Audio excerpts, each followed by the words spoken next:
Hello everyone, Hamas28 here, and welcome back to Clayblock.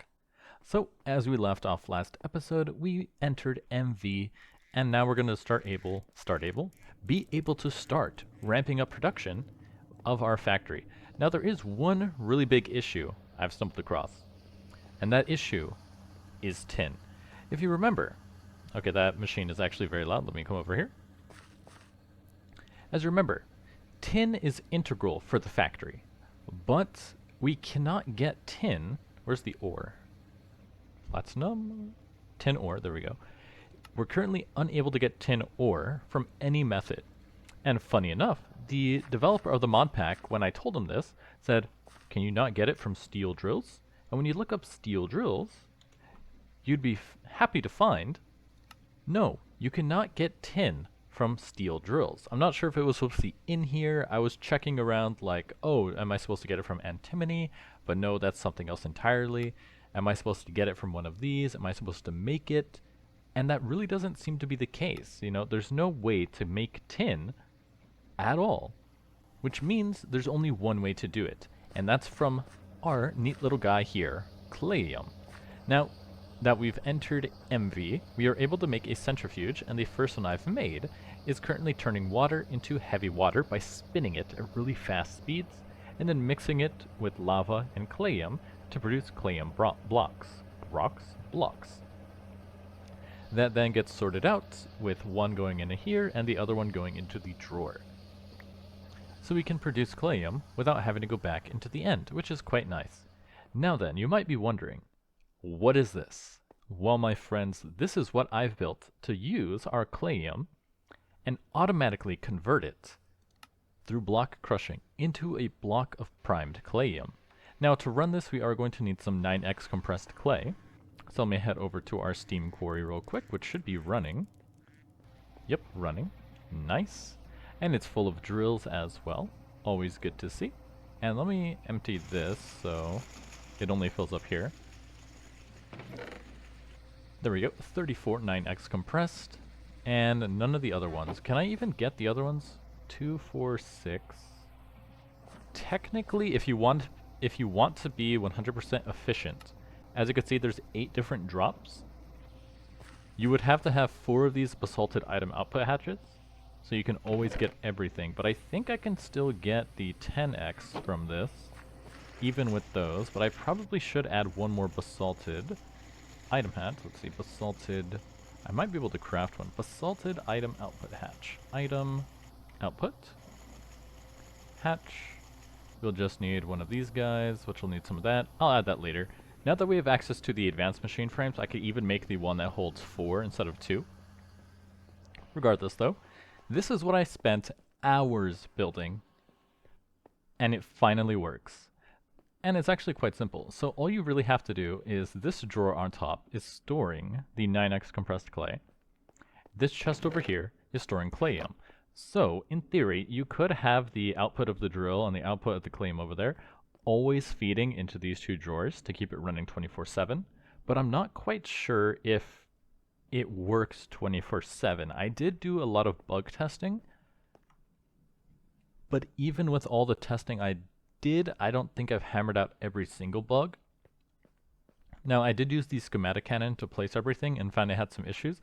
The schematic cannon can place down all the RF tool stuff, but you do have to reset them yourself, and it seemed to cause a little bit of issues with the builders. Now, to show you how it works, you're going to fill up the drawer with your compressed clay, and you're going to fill the chest with your clayium. Now, you might be wondering, well, why don't you just put the clayium in there right now? And that's because once you put the clayium inside, the entire thing turns on. But it does work automatically. So I'm going to show you how it works using this stack of clayium, and then I'll walk you through how I built it. So now the clayium's inside, and 27 clayium gets dropped out of the dispenser, or the dropper in this case. The anvil goes out the top, and it does it again. Quite nice, right? And it's so fast too. The timing is perfect. As soon as it changes, because I use this observer here, as soon as the anvil drops, it goes from a moving entity into a solid block. The observer sees that, sends the signal to this builder, and it collects both of them, and you get your blocks of primed clayium. And then you can come and take this primed clayium over here to this machine here, put that in there, turn that into ingots, and come to the end and make more drills. Now, I did do the math, and it does seem like that the 4 primed clayium drills you can craft, on average, can replace themselves with some leftover primed clayium that I'm going to be using to turn into our tin. Because if you take a look at tin ingots can actually be made by blasting primed clayium into 8 of them. So this is how I'm kind of solving the tin issue, is by taking the excess primed clayium ingots and converting that into tin. And the way that's going to work is that eventually this guy's going to fill all the way with our drills. Let me empty these two. Is that this guy will fill with drills. And once this is full, any excess primed clayium is going to get transverted, that is not a word, transformed into tin. Now let me walk you through the machine so you can see how it works. So it all starts with RF tools and using the inventory checker. This inventory checker is looking into this dropper for 27 items. So you can see there's 10, it doesn't work. Once it receives 27, this is set to true and it sends a redstone signal to this logic gate. This logic gate is actually pretty simple to set up. As you can see, it has 3 inputs, A, B, and C, and an output. It's currently set up so if it's receiving no signals, keep the previous redstone signal. Then the only 2 I had to worry about was if it receives a redstone signal from the B entry, emit a redstone signal. If it gets one from B and C, emit a redstone signal. Once it receives that and outputs a redstone signal, it turns off this torch. And when this torch turns off, this timer with a delay set to 2 turns on and starts ticking every 2 seconds. As it ticks, it goes to this counter, and this counter counts up to 54.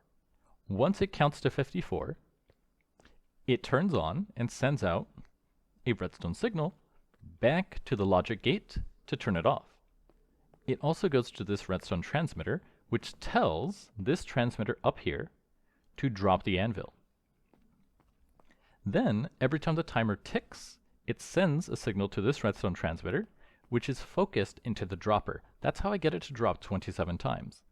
Delay of 2, transmitter, turn off after 54. 54 is obviously 27 times 2.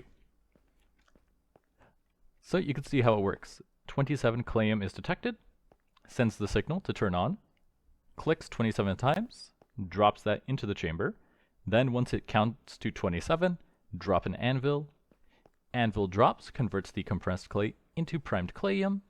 Observer sees that the change has happened, sends a signal to this builder with a clearing card, which then mines the anvil and the primed clayium, collects it into the chest, where the anvils go back over here, and the primed clayium stays inside, and this builder just has a shape card to keep replacing this with 9x compressed clay all the time. Now, a little bit of the debugging is I do have this drawer underneath that is filtered for the 3 different states of anvils, because I found in testing that sometimes this top dispenser will dispense 2 anvils at the same time for some reason, and this is just like a little catch-up mechanism to grab those anvils and then pull it back. You have to filter it for anvils, otherwise it will grab the primed clayium, the regular clayium, and stop this whole process from working. But it does work really well. So if we come back over here and empty out all of the clayium, so we have 222, and come back over here,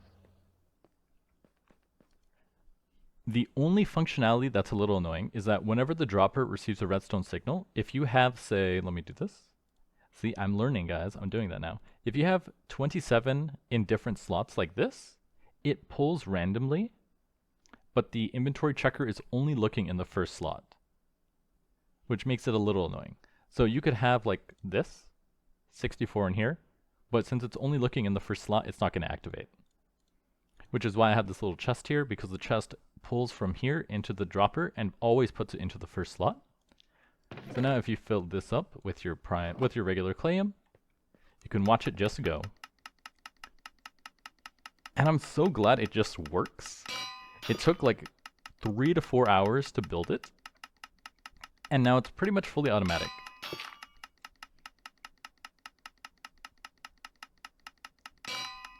It's just so, it's so nice to watch.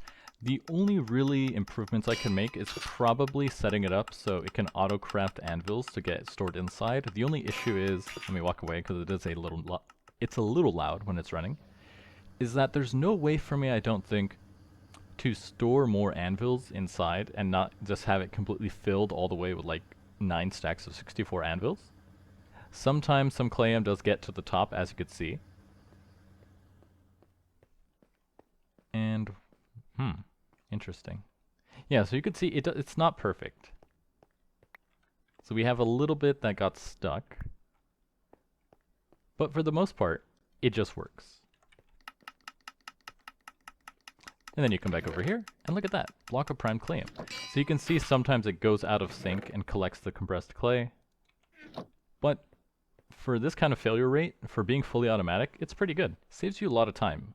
Because I was wondering, oh, how am I gonna make so much primed clayium to convert into tin when it's such a manual process, having to throw the block myself, place the clay, throw the clayium myself, place the compressed clay, and drop an anvil on it over and over. It gets very tedious, which is why I built this entire device.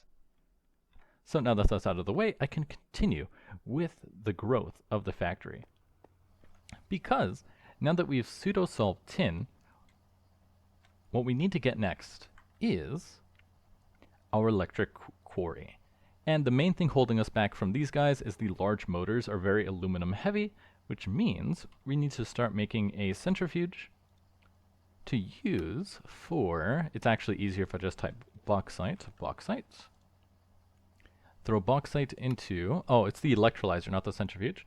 Throw 10 bauxite dust into the electrolyzer to make 4 aluminum dust, which is currently the best way we can do it.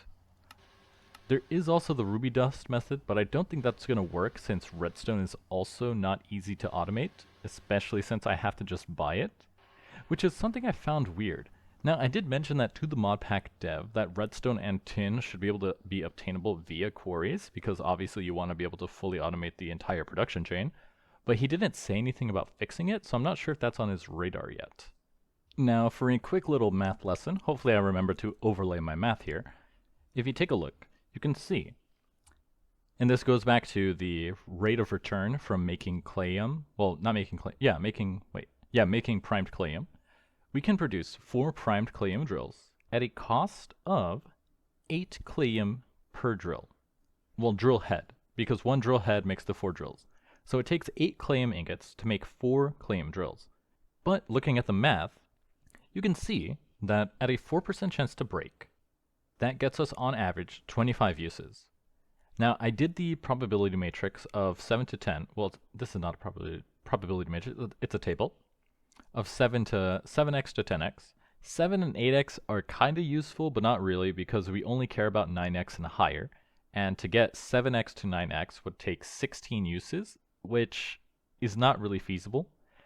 So it's mostly focused on just getting the 9x and 10x drop, and I did the math, and at a 4% failure rate, and at a 1.8% chance to get a 9x, and a 0.9% chance to get a 10x, on average, we need 2.2 drills to get a 9x clay, and we need 4.44 drills to get a 10x, which means on average, we produce more clayium ingots than is needed to replace the drills, which is pretty good.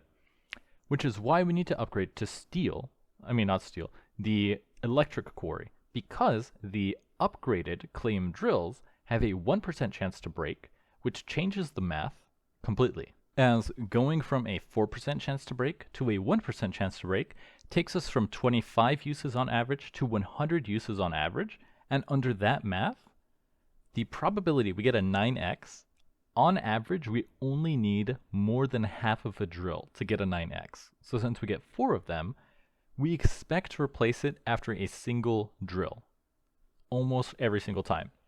And then the math for the 10x clay is we'll get one around, on average, 1.1111, repeating infinitely forever drills. Which is why it's so much So much more important that we upgrade to the electric quarries and use the upgraded drills for this process. Anyways, the difference between the steam quarry and the electric quarry is just the multi-block controller itself. Just this guy.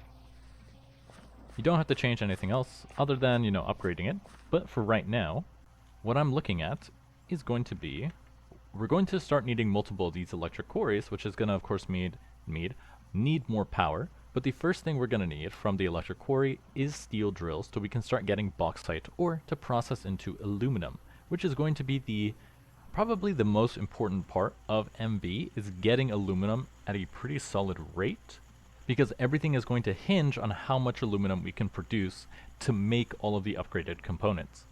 As you can see here, there's two types of steel drills. The regular has a 4% consumption chance, and the energized version has a 1% consumption chance. To make all the energized drills, we just need to combine it in a chemical reactor with some pearlescent frog lights, and thankfully he did add the tips, so now if you were like me and you had no idea where to find these, now you know. You combine 4 of them with the frog light to get 4 of the energized. So the energized is really cheap. You're really just held back by the chemical reactor, which is really not that difficult to make once you get a little bit more aluminum. And it's raining. And it's still raining, but if you avert your eyes to the math here, I ran the numbers for making aluminum from the electrolyzer. Now if you notice, there are 3 ways to get aluminum dust. You can electrolyze 10 bauxite, you can electrolyze 23 emerald, or you can electrolyze 18 lapis, each with various amounts of outputs. So bauxite dust gets you aluminum and titanium, along with oxygen. I'm not sure what we'll need the oxygen for, but I can store it anyway, just in case it comes up later. 23 emerald dust turns into beryllium, aluminum, and silicon. Silicon very useful for MV, so I should be saving that. And 18 lapis turns into 3 aluminum, 2 sodium, and 1 silicon. Now, bauxite, lapis, and emerald ore all come from the steel drill. So if you take a look at the bottom here, what you can see is if we use the upgraded version of the steel drill, we have 100 uses on average. Bauxite ore drops at a 40% chance, lapis at a 10%, and emerald at a 10%, but this is where the big difference comes in. So you expect to get 40 bauxite ore from a single drill, along with 10 lapis and 10 emerald ore from a single drill. But when you macerate all the ore into crushed dust and macerate the crushed dust into complete dust, the expected yield from a single use of the drill is 180 bauxite dust, 240 lapis dust, and 45 emerald dust.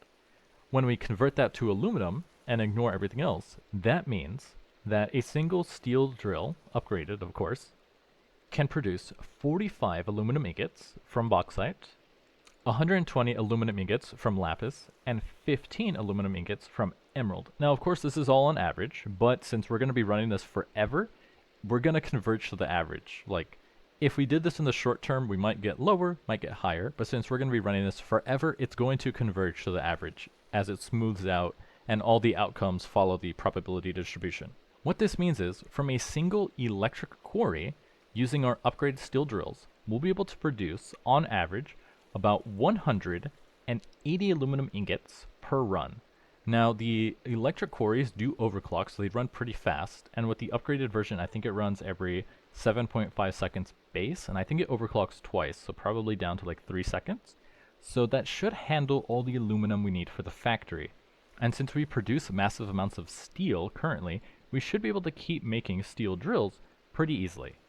One thing that is annoying though is that steel drills do take iron gears to produce, and I'm currently turning all of our iron into steel, so I'm going to have to add a separate line from our steel production just to make some iron gears to make these steel drills. But after that's set up, the entire factory should be self-sufficient for that production, at least for a while, before we start hooking up other things that we're going to need. But for now, it seems like everything in MV just takes aluminum and then add on all the stuff we already made or have access to. Like, actually, I think we need... Do you get... Okay, interesting. I was wondering where we get silver from, and it looks like silver is actually a byproduct from lead. Now, lead is a 25% chance, and as you can see here, when you macerate raw lead, you get lead dust you get a 50% chance at another lead dust and raw silver.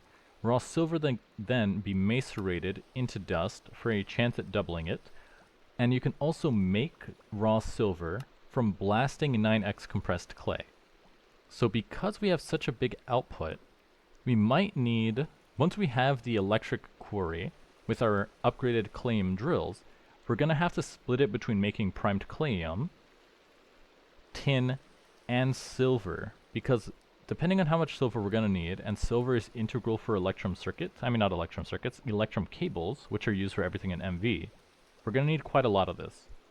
So I might have to have maybe 2 to 3 electric quarries mining clay so we can keep up with the demand. We'd have one just to be used to make more clayium drills, one for tin, and one for the conversion into silver. I think that's what we're going to have to do to be the most efficient. Now it is still raining, which is really annoying, and I'm running out of things to yap about, so we'll be back in a moment. And I can't believe I completely forgot. Now that we have access to the centrifuge, we can finally start producing sulfur dust through lava. So to do this, we are going to need a centrifuge to process the lava into 17 sulfur dust, and this is going to start letting us make more of our synthetic rubber. It would also start letting us make more stained leather kata if I need that, but I don't think we need too much of it at this point. I mostly just need it for... Where is it? What is this craft for? Oh, it's in the steel mixer, that's why, because it uses the same. I need it to turn our synthetic oil into synthetic rubber, because I did notice we are starting to run low, which is very good timing, because now we can actually start producing it every 30 seconds, and you get quite a lot of it. Now to maintain the lava production, lava can be made in a mixer with 1 bucket of lava and stone, and every minute you can produce 50 millibuckets of lava. So it's not a lot, but the mixer, I believe, can overclock. Now, not every mixer recipe does overclock. Like, if you look at this guy... Oh wait, no, I was thinking of the centrifuge. The centrifuge does not overclock unless you give it upgrades. But the mixers do overclock. But, this would actually be really slow. I wonder, is there an easier way to get lava? Not really. The mixer can overclock, making this go a lot faster, but I would need a ton of power to support it, which currently these boilers can't really do. Which means it would take a while, but then at least that would provide sulfur on a somewhat reasonable basis. But if we take a look at the math, we need 1 bucket of lava, and we produce 50 millibuckets of lava every minute and 2.5 seconds. So a full bucket would take a very long time, at least until it overclocks. Now how fast does this guy overclock? If we look at this, this overclocks up to 32 EU per tick. This guy, okay, it seems like we can't actually overclock it without upgrading the mixer to a higher level, because it takes 32 EU per tick just to run this entire craft. Not the best. What I can do is continue doing our manual collection of lava. If I just replace the cauldrons, I still have them right here, and manually fill it with lava, which would work because then at least we have a somewhat reasonable way to get more sulfur, because we need it in pretty big amounts to make our cabling. So let me place these back here. So we can at least start our lava production. It's just annoying that you cannot pump lava out of the cauldron. It's not possible. Which means the only way you could make it automatic is if you just stand there and bucket it out.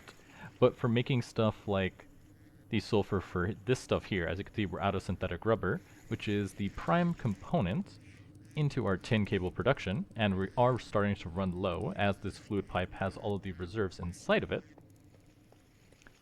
We will need to do this at least for a while until we can make a better solution, which I'm guessing would have to be from sulfuric acid later on, because I believe we can actually get this from other methods, mostly distillation, I believe. And welcome back. It was mostly taking a lot of time just to wait for the quarry to produce, what is it called, the 10x, because if you take a look at 10x, you can blast 10x into bauxite, and that's what I've been using to get our aluminum production for the most part. So let me show you what I've built while I was waiting for that to get produced. So we have an electric packer here, turning our steel plates into steel large plates. I added some Invar production, so now we have an electric alloy smelter taking iron and nickel, converting that into Invar, making plates, making rods, and making Invar gears, because now if we come out to this section over here, we can now fully automatically make electric quarries. We just need some electronic circuits. So if I type circuit and we have 0, what's stopping us? I think it's actually just more aluminum. Circuit, circuit, electronic circuit board, and aluminum. Yep. Just need more aluminum for these guys so we can make some more circuits. But then once we have the circuits, we can automatically make electric quarries. Now let me change that to 4 actually. Now, as you can see, I set it so it only holds enough to do a single craft. That way it doesn't steal too much from the other stuff. But now we can fully make electric quarries and really start the Industrial Revolution, which was a little annoying. It took me a while, but I've fully automated the Invar blades, so we can also make steam quarries automatically as well, but those are less useful as we just need them for the the electric quarries. And I thought there was one more thing I added, which was... No, this guy just cuts the aluminum ingots into rods because I needed those to make large motors. Yes, I added this. So now we can produce large motors automatically as well, but these also eat up electronic circuits, which is probably where the rest of them went. I think I can actually... No, you can't unpack these. You can unpack certain components to get some of the resources you spent in them back, but not that one. And I added the centrifuge with lava, so we can get a little more byproduct. And I completely forgot about this, so there's probably lava in the cauldrons I could put in here. There was actually lava in my storage, so we can put this in here, put you in there. It whirs to life, and how slow is this recipe actually? Centrifuge lava takes 30 seconds, and it does not overclock. So it's always going to take 32 seconds until I get upgrades in here, but that's going to start letting me make some sulfur and a little bit of aluminum, so we can make our circuits and get our electric quarries going. Now I am looking forward to the electric quarry because it's going to unlock so much stuff for us. And steel. Steel drills are pretty easy to make, but everything we can get from the steel drill is going to multiply our production capacity. Diamonds, not so much. That's actually pretty easy to make from clay, but it's useful. It's mostly going to be the antimony, the lead, the salt, the bauxite, the nickel, and the quartz. Because currently nickel, quartz, bauxite, salt, lead, lapis, and antimony all have to come from mining the dust in the end. So since I don't have to do that, and we can just get it automatically from the quarry, that's going to fill up the production really well. And now you can see we have 34 sulfur dust, 2 chromium nuggets, and 22 copper nuggets. I'm not sure what I'm going to do with the copper nuggets yet. I know they're useful for making stuff, but it's mostly not an issue because we can produce so much copper already. I might just void it. As you can see, we do have this chest completely filled with copper because anytime we have a lot of iron come in, we produce a lot of copper. Now, I did overload this guy earlier with a bunch of iron compressed clay, so I can make a bunch of iron components.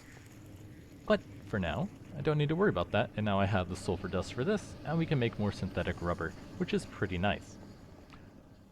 So at this point, I just need to produce a little bit more, well not a little bit, I need to produce a lot more aluminum, so we can actually make our first electric quarry and upgrade our system. So let me take a look. I did believe I saw one 10x in there, and I did speed up the steam quarry here with our gunpowder. How much time is on that?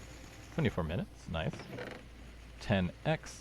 8, 7, and 9. And I did add the extra basalted item hatch, so we should be able to get everything. But for now, ooh, little extra tin. All I can really do is continue cooking the 10x into bauxite and then turning the lava, putting the lava in the centrifuge and try to get a little bit more aluminum. Because there's really no other easy way to get aluminum right now, and that's really all we can do. This is our biggest bottleneck so far. Now that I've solved the tin issue using our creative machine over there, don't really have to worry about much else. Actually, while I was waiting, I wanted to see if I could actually... Why do I need... I'm out of basic machine holes? How am I out of these? You should be producing 64, 49, Oh, because I set it to 1. That's why. Why aren't you running? Network transfer. Oh, maybe there's not enough power coming in? Or maybe I messed this up. No, it made some already. 1, 4, assembler. 4, 2, 2, 1. Oh, there's not enough robot arms, that's why. We're missing something? Oh, we're missing tin cables. I need more tin. So annoying.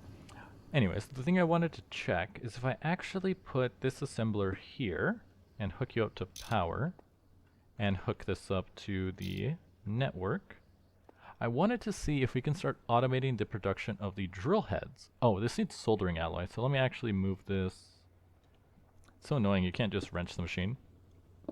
Take that. I have soldering right over here, so let me put you there, connect you to power, and connect this. I need a fluid pipe. It's always annoying trying to reach from under this. There we go. Assembler. So I should be able to just click this, and if I set the item pipe over here to input, we just need steel curved plates. Am I not making steel curved plates? Gears, blocks. I guess not. There's no curved plates. And to make a curved plate, all we need is a bending machine, which is faster, or the compressor. I've just been using compressors for all of these. I don't really see the point in using the bending machines, and I might have a compressor in here. I do not. Can I make a compressor?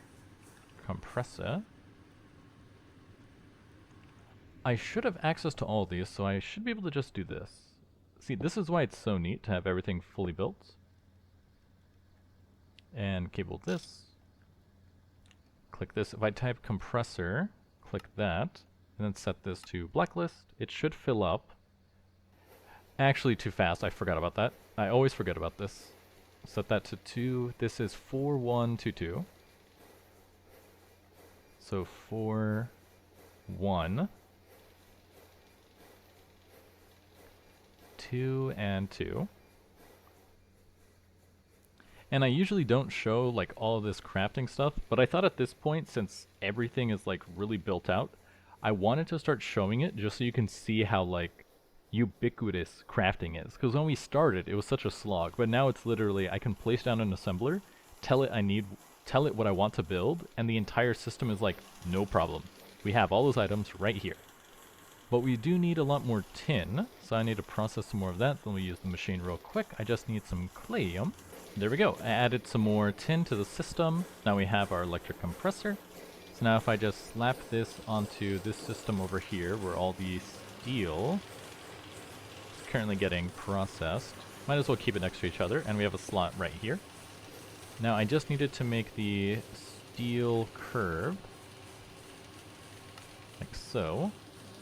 What is this connected to? And connect this. Connect that. Input, output, wireless off. So now steel plate goes in here. We make steel curved plates. Steel curved plates get taken out. And those come all the way over here to the steel drill head, where we make the... What's the word? It's so loud over here, it's hard to think. Anyways, so now we can produce steel drill heads. And why aren't you running? What are you missing? 1, 2, 1, 2. Soldering alloy. Oh, there's no solder in here. We're out of solder? There's no solder in the network. Why are we out of solder? Oh, I know why we're out of solder. We're out of lead. That's not good. Okay, luckily I have some lead ingots, so I can grind these down into powder to make more solder. That's annoying. Do I have a spare macerator? Not really. Oh, there's one over here, I think, right? Compressor, furnace, polarizer, macerator. Perfect. So that's going to macerate, and that should output it into the rest of the system. Nice. So that should refeed back into here and make our solder, I think. Not actually sure. I know lead is used in a lot of places right now. But once I put the rest in, it should function, and then we should be able to make our steel drill heads. And that's also why it's so important to make tin, because the soldering alloy is made from tin and lead. Once that's finished, we'll be able to make steel drill heads and combine those into steel drills. And we just now need to automate iron gear, tin cable, and the rest is already automated. So that will make the steel drill. Then all we have to do is add in chemical reactors, which this is all mostly automated. Anything out of aluminum, haven't automated yet. I just can't get enough of it. But making one of these is not that difficult. And then once we have this, we should be able to get a lot more aluminum pretty easily. But for now, we could just use the basic steel drills. They do have a 4% chance, and they take longer, but that's not really an issue, as long as we start using it to get a lot of aluminum right now. So let me process the rest of this lead, and then let's get to building the first electric quarry.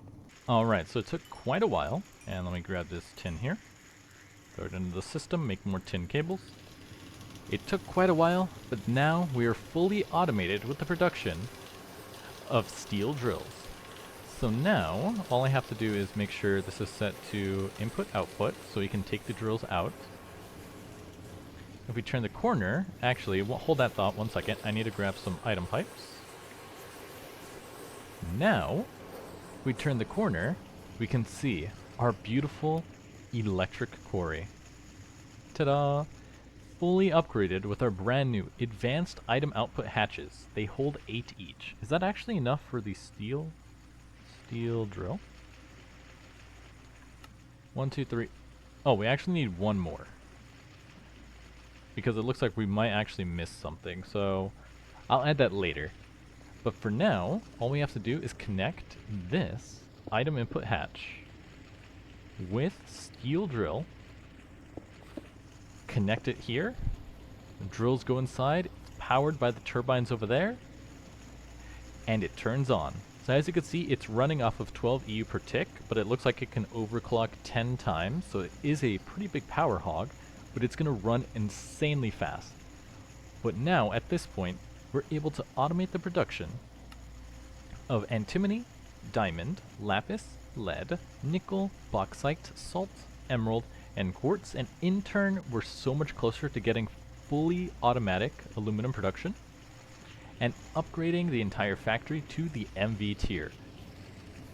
And it's going to be glorious. I love walking over here to these machines and just seeing everything turn on, and the only thing stopping it, okay, it is really loud, the only thing stopping it from getting better is since we're running on LV wiring, they cannot achieve their maximum potential. I know they can all go faster. They're just bottlenecked by our current power production. But as you guessed it, this video has gone on quite long enough. I'm your host, Hamas28, and I'll see you guys next time.